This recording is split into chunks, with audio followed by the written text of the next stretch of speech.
আসসালামু আলাইকুম, কেমন আছেন?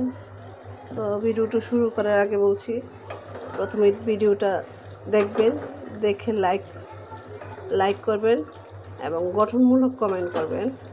তার একটা জিনিস বলি, আপনারা অনেক সময় দেখা গেছে ভিডিও না দেখেই অনেকে লাইক দেন, কিন্তু ভিডিওটা দেখে লাইক দিলে ভালো লাগে। বা কোথাও কোনো কিছু, সবার ভিডিও তো এক একজনের ভিডিও এক এক রকমের, সবার ভিডিও তো আর একই রকমের না। তবে দেখলে কি হয়, ভালো লাগে। আর দেখলে কিন্তু জানে যে ফেসবুক মামা কিন্তু জানে যে আপনি দেখছেন। আর আজকে যেটা বলছি, আজকে রান্না তো প্রতিদিনই আমাদের করা লাগে, আমাদের মেয়েদের কাজই রান্না করা। কিন্তু আজকে বাবুর শরীর ভালো না, যার কারণে মুরগি মাংস রান্না করছি।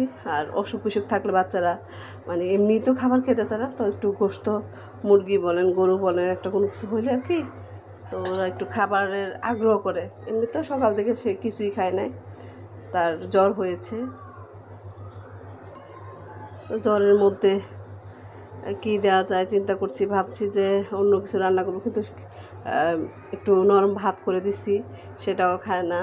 আর এমনি তো আসলে তার তো এখন ভাত খায় অভ্যাস, সে এখন যাও জাতীয় বা নরম খাবার এগুলো খেতে পছন্দ করে না। তো কাঁচা কলা আনছে, কাঁচা কলা দিয়ে একটু তাকে কাঁচা কলা সিদ্ধ করে দেখি ভর্তা করে দেবো। মুরগির মাংস দিলে আর সেটা টেস্ট একটু অন্যরকম হয়ে যাবে, আর সেটা আর খাবে না। সেই কারণে মুরগির মাংসের মধ্যে কাঁচা কলাটা আমি দেই নাই। তো কাঁচা কলা পাকা কলা দুইটাই আনছে, কিন্তু পাকা কলা অতিরিক্ত পাকা। ওর বাবা যে কী করে দেখেন, কী কলা আনছে, এমন অবস্থা কলা দেখলে আসলে খাওয়ার ইচ্ছা করবে না। তো আমি আজকে ভাত রান্না করছি, দেখি রান্না আমার প্রায় শেষ। এখন যদি বাবু খায় তাহলে মনে করেন আমার রান্নাটা সার্থক। তো বাবুকে একটু হাত পা ধুয়ে মাথাটা মুছাই দিয়ে দেখি একটু গোসল করানোর চেষ্টা করব। যদি গোসল না করে তাহলে মাথায় পানি ঢেলে শরীরটা মুছাই দিয়ে তারপর আর কি ওকে একটু খাওয়াই।